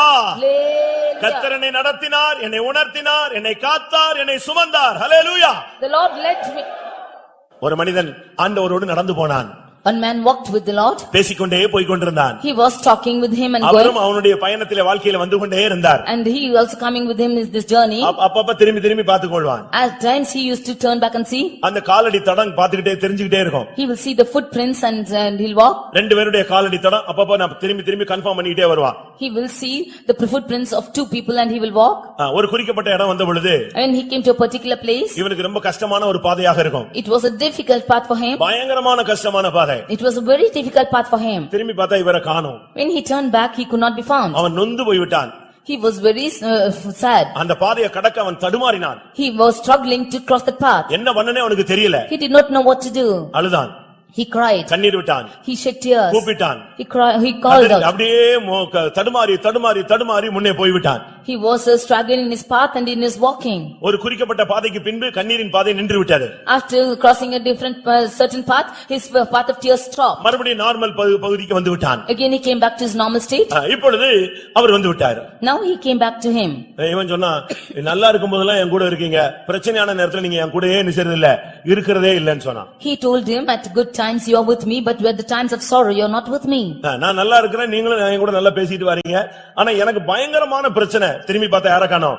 உங்களை காணவே காணோம்னு சொன்னான். When I'm in good state, you are always talking with me, but when I'm in sorrow, when I turn back, you are not there. அப்ப அவர் சொன்னாரு, இல்லையே நான் கூட தானே வந்தேன்னு சொன்னார். But he said, no, I came with you. இல்ல நல்லா வந்த பாதையெல்லாம் பாருங்க, ரெண்டு பேர் நடந்து வந்த காலடி தடம் இருந்துச்சு, இப்ப திரும்பி பாருங்க, நான் மட்டும் தான் நடந்து வந்த காலடி தடம் இருக்குன்னு சொன்னான். He said, you see, look at the footprints. When I came in a good state, there are 2 footprints, but now only 1. அவர் சொன்னாரு, But what he said? நானும் திரும்பி பார்க்கிறேன், ஒரு ஆளுடைய காலடி தடம் தான் இருக்குன்னு சொன்னாரு. He said, I also turned back and saw that there is only 1 அப்ப நீங்க footprint. இல்ல பாருங்கன்னு சொன்னான். And then he said, you are not there. நீ நல்லா பாரு, அது யாருடைய காலடி தடம்னு பாருன்னு சொன்னார். You look rightly into that footprints. Whose footprints are இவன் these? திரும்பி போய் பார்த்த பொழுது இவன் காலடி தடத்தை காணோம், அவருடைய காலடி தடம் தான் அதுல இருந்தது. When he went and saw the footprints, his footprints was not found, but God's footprints was found. அவனுக்கு ஒண்ணுமே புரியல. He could not understand it. அப்ப ஏன் காலடி தடம் அப்படின்னு கேட்டான். Then he asked, where are my footprints? மகனே, வேதனைகள் போராட்டங்கள் வந்த உடனே நான் உன்னை நடக்க விடவில்லை, நான் என் தோளில் உன்னை வைத்திருந்தேன், அதனால அந்த பாதையில என்னுடைய காலடி தடம் தான் கீழே பட்டது, உன்னுடைய காலடி தடம் படல, நீ என் தோளின் மேல இருந்தாய். Oh my son, when you were going through pains and struggles, I was carrying you on my shoulders, and therefore only my 1 footprint is found and I walked with you. ஆம், என்னை தேவன் சுமந்தார் என்று சொல்லுகிறவர்கள் அப்படியே கண்களை மூடி முழங்கால் படியிடுவாம். Yes, the Lord has carried me. How many of you can see? You can kneel down. இந்த 4 எக்ஸ்பீரியன்ஸ் இருந்தா நீ விசுவாசி, நீ முழங்கால் போடலாம். If you have all these 4 experiences, you believe and you can kneel நீ down. யாராக இருந்தாலும் இந்த 4 எக்ஸ்பீரியன்ஸ் இருந்தா கர்த்தர் உன்னை நேசிக்கிறார். If you have these 4 experiences, whoever you might be, the Lord is loving you. உன்னை அழைத்தவர் உன்னை விட மாட்டார். The Lord who has called you will never leave you. இந்த வருஷத்துல வந்த பாதைகளிலே உன்னை இல்லாமல் ஆக்க வேண்டும், திருடன் திருடவும் கொல்லவும் அழிக்கவும் வந்தான், ஆனால் தேவனோ உன்னை அவர் சுமந்தார், ஏந்தினார், தப்புவித்தார், காத்துக்கொண்டார். In the year past that the Lord has led you, the thief is coming to destroy and to murder you, but the Lord came to carry and அப்படி lead you. விசுவாசிக்கிற எல்லாரும் தயவு செய்து கண்களை மூடி முழங்கால் படியிடுங்கள், அவசியம் இல்லாமல் வெளியே போக வேண்டாம். All those who believe, you close your eyes and kneel down, do not go out. கர்த்தருடைய கிருபை உங்களை இதுவரை நடத்தின தேவன் இனிமேலும் உங்களை அடுத்த பகுதிக்கு கொண்டு போக போகிறார். The Lord who has led you hitherto will also lead you afterwards. நீ திரும்பி பாரு, நீ இப்ப இருக்கிற இடம் தேவனுடைய தோளின் மேல் இருக்கிறாய். Turn back and see. அல்லேலூயா, ஆமென். எத்தனை பேர் அதை விசுவாசிக்கிறீர்கள்? How many of you believe this? Hallelujah, Hallelujah. ஆமென். இப்பொழுது தேவன் என்னை நடத்தினார் என்று சொல்லுகிறவர்கள் கரங்களை உயர்த்துங்கள். தேவன் என்னை உணர்த்தினார் என்று சொல்லுகிறவர்கள் கரங்களை உயர்த்துங்கள். தேவன் என்னை கண்மணி போல காத்தார் என்று சொல்லுகிறவர்கள் கரங்களை உயர்த்துங்கள். என்னை அவர் சுமந்து வந்தார் என்று சொல்லுகிறவர்கள் கரங்களை உயர்த்துங்கள். அல்லேலூயா, ரக்கடபகதிடபகரபகதிடபானியா. அல்லேலூயா. ஒரு 2 நிமிஷம் எல்லாரும் கண்களை மூடி கைகளை உயர்த்தி, ஆண்டவரே என்னை நீ நடத்தினீர், அல்லேலூயா, என்னை காத்தீர், என்னை சுமந்தீர், என்னை உணர்த்தினீர், கர்த்தருக்கு நன்றி செலுத்துங்கள். அல்லேலூயா.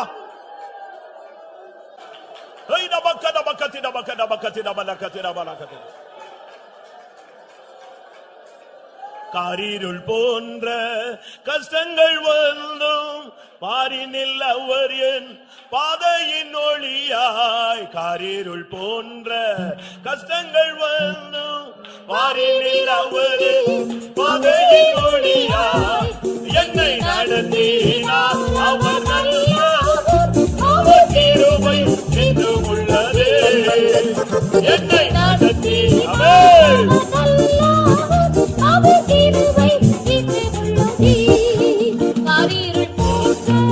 கஷ்டங்கள் வந்து பாரினில் அவர் என் பாதையின் ஒளியாய். ஏய் சொல்லப்பட்டது, பாரினில் அவர் என் பாதையின் ஒளியாய். என்னை நடத்தினார் அவர் நல்லவர், அவர் கிருபை என்றும் உள்ளது. என்னை நடத்தினார் அவர் கிருபை என்றும் உள்ளது. என்னை நடத்தினார் அவர் கிருபை. என்னை நடத்தினார்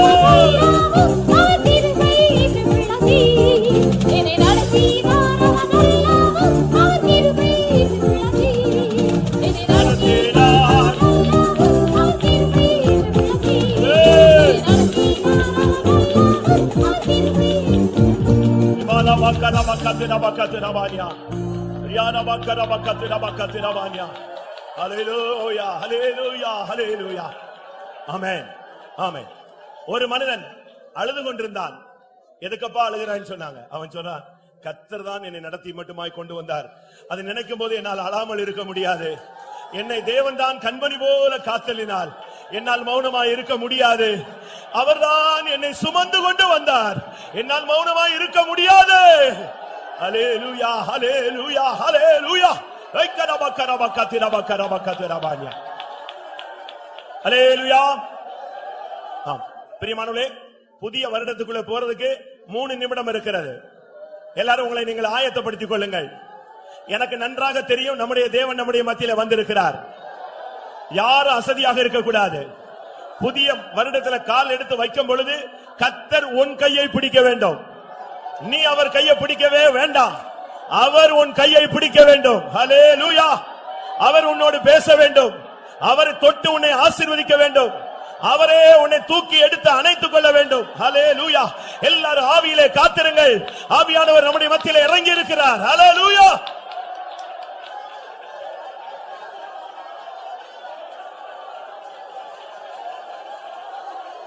Rikadabakatirabakatirabakatirabakatirabania.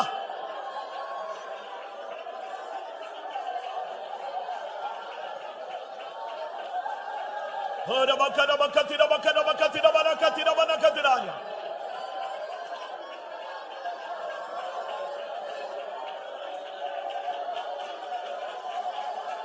Rikadabakatirabakatira. இன்னும் 2 நிமிடங்கள். ஹல்லேலூயா, ஹல்லேலூயா, ஹல்லேலூயா. ஓரபக்கதிரபானியா. ஆமென், ஆமென். ஓரபக்கதிரதிரபானோ. ஹல்லேலூயா, ஹல்லேலூயா.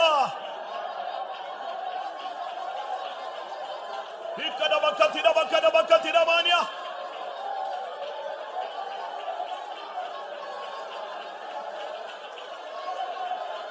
Ribalabakatirabakatirabakatirabania. இன்னும் 1 நிமிடம் இருக்கிறது பிரியமானவர்களே. ஹல்லேலூயா, ஆமென், ஹல்லேலூயா, ஹல்லேலூயா.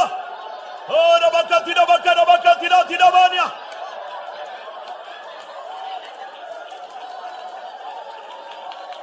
ஹல்லேலூயா, ஹல்லேலூயா. ஓ ரபக்கதிரபக்கதிரபக்கதிரதிரபக்கதிரதிர.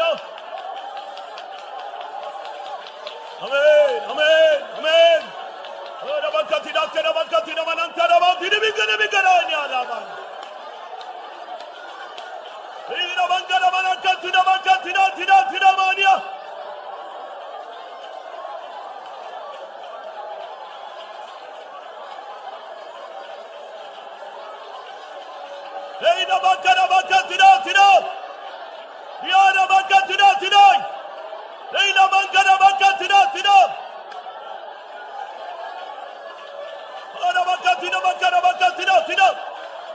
Amen, amen. Shida, inabakatira. Hallelujah. Yana bana bana bana bana bana bana. Ibana bakatira bania. 2012க்குள்ளே கர்த்தர் நம்மை கொண்டு வந்திருக்கிறார். ஹல்லேலூயா. ரைக்கடா, ரைக்கடா, திடா, ரைக்கடா, திடா. Hey, think, sana. Rimila bankara bakatina bakana bakatina bigina bigana ida bauya.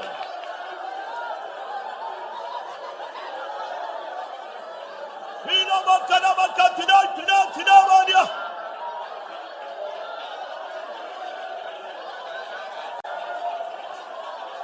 Ina bakana bakatina bakatina tina tina tina bauya. Rida bakana bakatina tina bauya. Bakana bana. Rida bana sana tina. Right kana tina kadra. Right master. Right sana. Rama mania rama.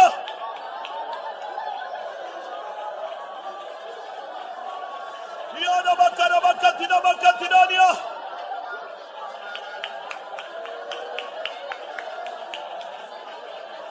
Ibana bakatina bakatina tina mania.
வெண்கல கதவுகளை உடைக்கிற தேவனாய் நான் வந்திருக்கிறேன். இருப்பு தாழ்பால்களை முறிக்கிற தேவனாய் வந்திருக்கிறேன். அந்தகாரத்தில் இருக்கிற புதையல்களை உங்களுக்கு கொடுக்க முடியாது நான் எழுந்தருளி இருக்கிறேன். ஹல்லேலூயா. ரைக்கனபக்கரபக்கத்திரவான்யா ரிக்கனபக்கத்திரபக்கரபக்கத்திரவனா ஹோரபக்கரபக்கத்திரபக்கத்திரவான்யா. ஹல்லேலூயா. ஹோரபக்கத்திரபக்கத்திரவான்யா.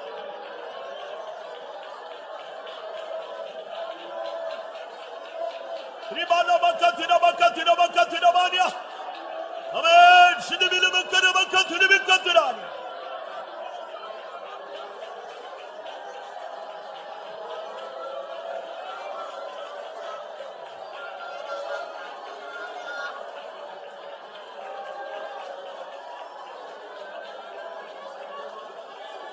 ஓரபக்கரபக்கத்திரபக்கத்திரவனா. ஓரபக்கத்திரபக்கத்திரவான்யா. ஆமென். ஆமென். எரிந்து கொண்டிருக்கிற ஒரு பலிபீடத்தை நான் காண்கிறேன். இனிமேல் உங்களுடைய பலிகள் என்னுடைய பலிபீடத்தில் அங்கீகரிக்கப்பட்டிருக்கும். உங்களுடைய ஜெபங்கள் என்னுடைய சன்னிதானத்திலே அங்கீகரிக்கப்பட்டிருக்கும் என்று கர்த்தர் சொல்லுகிறார். ஹல்லேலூயா. ஹல்லேலூயா. ரெக்கரபக்கரபக்கத்திரபக்கத்திரவான்யா. ரெய்னபக்கரபக்கத்திரவானா.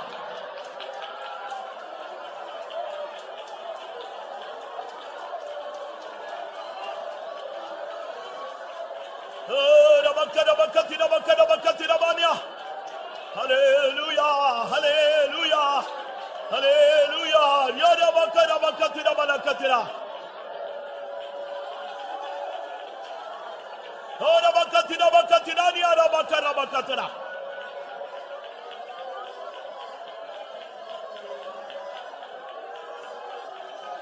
Hikkarabakatira bakarabaktira bana.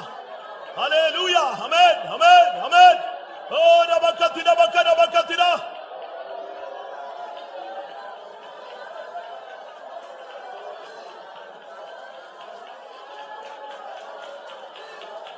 Ribakarabaktira Rikarabaktira balakatirabanya.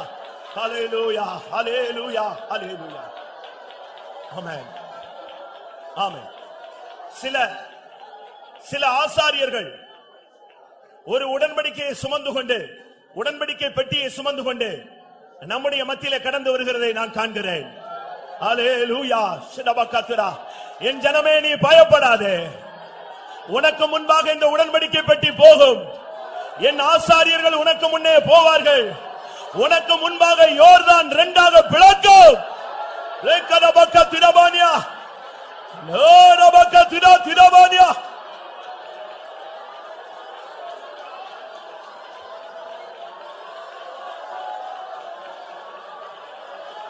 Ribakarabaktira.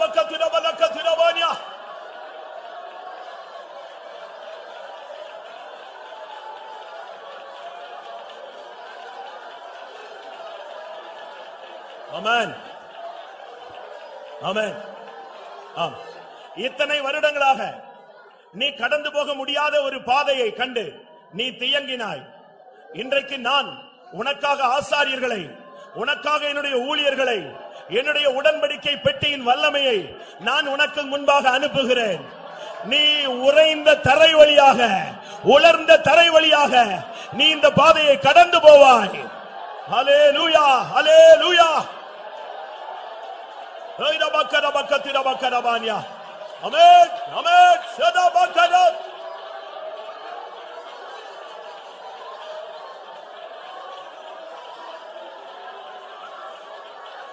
உக்கரபக்கத்திரபக்கத்திரபக்கத்திரானியா.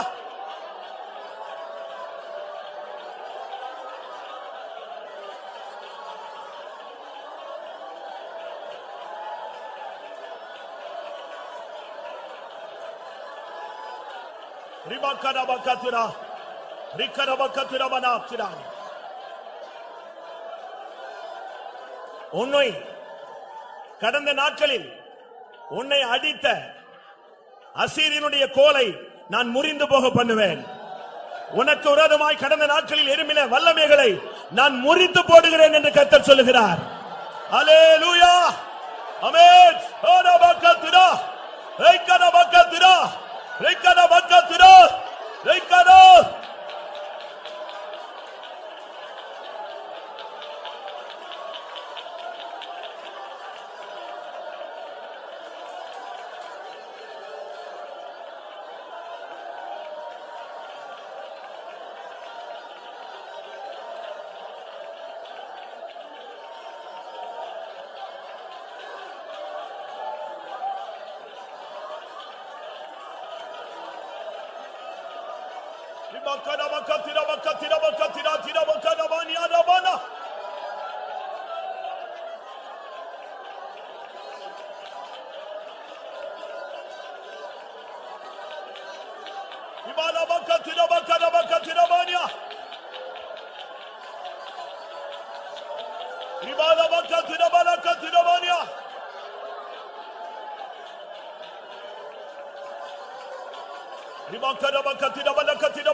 ஆமென், ஆமென். எதையும் செய்யக்கூடாத, எதையும் நடப்பிக்க கூடாத ஒரு பலவீனனா இருக்கிறேன் என்று நீ அறிக்கையிட்டுக் கொண்டிருக்கிறாய். உன் பலவீனத்தை கொண்டே நான் பலத்த காரியங்களை செய்ய போகிறேன். ஆமென். உன்னை கொண்டே ஜாதிகளை நொறுக்க போகிறேன். உன்னை கொண்டே ஜாதிகளை நான் கீழ்ப்படுத்த போகிறேன். உன்னை கொண்டே என்னுடைய மகத்தான கிரியைகளை நடப்பிக்க போகிறேன்.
Hallelujah, hallelujah.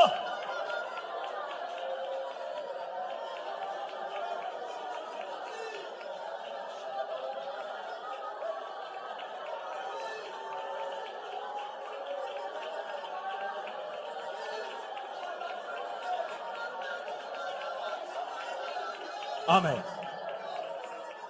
இந்த கூட்டத்தில் அநேகருக்கு கர்த்தர் தலைச்சீராவை கொடுக்கிறார்.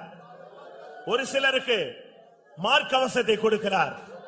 ஒரு சிலருடைய கையிலே பட்டயத்தை கொடுப்பதை நான் காண்கிறேன். ஆமென். உனக்கு இன்னென்ன தேவை என்று அவர் அறிந்திருக்கிறார்.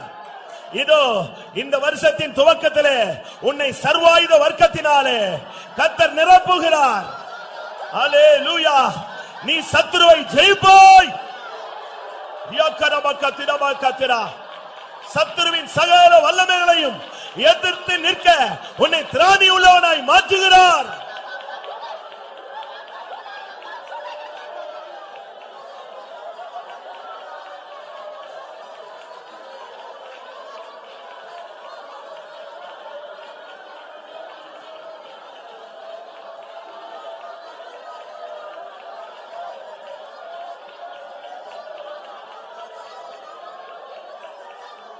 ஹல்லேலூயா, ஹல்லேலூயா. இது கர்த்தர் உன்னை அபிஷேகிக்கக்கூடிய நேரம். ஹல்லேலூயா. கர்த்தருடைய கரம் உன்மேல் இறங்கக்கூடிய நேரம். ஹல்லேலூயா. கர்த்தருடைய வார்த்தை உன்னோடு இடைபடக்கூடிய நேரம். ஹல்லேலூயா. கர்த்தர் உன்னை முடிசூட்டக்கூடிய நேரம். ஹல்லேலூயா. அபிஷேகத்தினாலே நீ செட்டைகளை அடித்து உயர எழும்ப வேண்டிய நேரம்.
ஆமென். உனக்கு இருந்த ஒடுங்கின ஆவிக்கு பதிலாக நான் உனக்கு இந்த காலை வேளையிலே துதியின் உடையை தரித்துக் கொண்டிருக்கிறேன். உன் புலம்பலை ஆனந்த களிப்பாய் மாற்றும் நாட்கள் வந்துவிட்டது. ஹல்லேலூயா, ஹல்லேலூயா.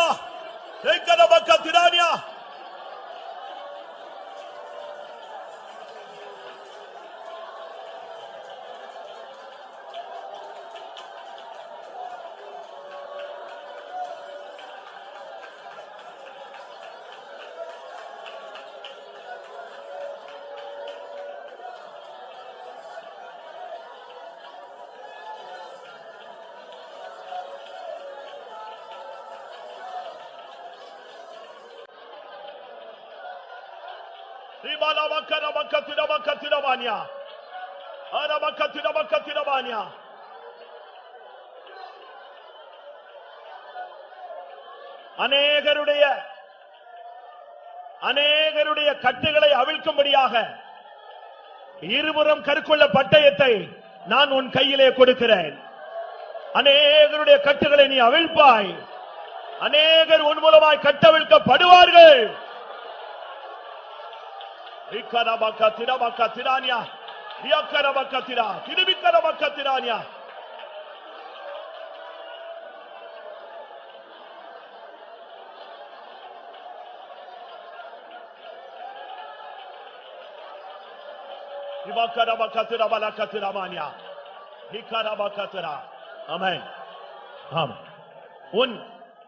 உன் கண்ணின் கருப்பு விழியை சும்மா இருக்க ஒட்டாதே. இரவெல்லாம் நீ என் சமூகத்திலே தரித்திரு. நான் உனக்கு மறைபொருள்களை வெளிப்படுத்துவேன், ரகசியங்களை வெளிப்படுத்துவேன். இனி சம்பவிக்க போகிறதை நான் உனக்கு தெரியப்படுத்துவேன்.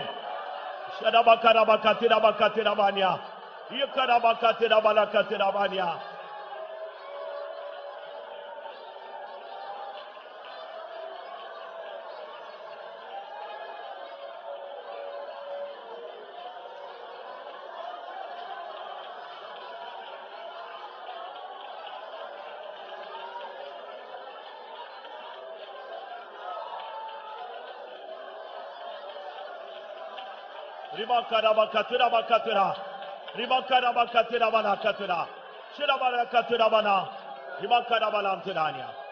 ஆமென். உன்னோடு போராடின வல்லமை உனக்கு முன்பாக விழுந்து கிடப்பதை நீ காண்கிறாய். நீ என்னோடு இருந்தால் இன்னும் அநேக வல்லமைகள் விழுவதை காண்பாய். ஆமென். சிதபக்கரா திதா திதபானியா.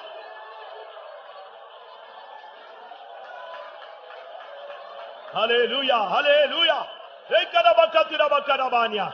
ஏடபக்கத்திரா இபிக்கரபக்கத்திரபானியா.